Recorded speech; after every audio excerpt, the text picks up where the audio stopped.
Kejadian tergulingnya truk pasir di Jalan Raya Sudirman, pusat kota Prabu Muli disebabkan karena truk tersebut nombor pembatas jalan sama menghindari motor yang mendadak belok.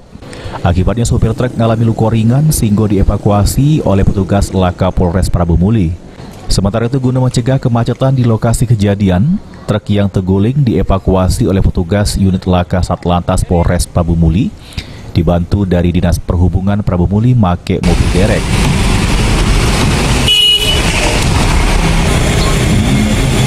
Ya, kita lihat sendiri bahwa ini ada kecelakaan tunggal, yaitu mobil dari arah pasar menuju arah Palembang. Setibanya di TKP ini menghindari sepeda motor, langsung banting setir ke kanan dan menabrak trotoar.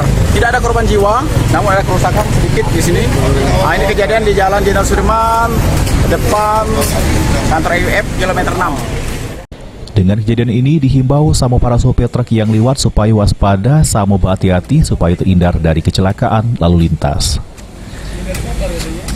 Bedi Firdaus, PAL TV.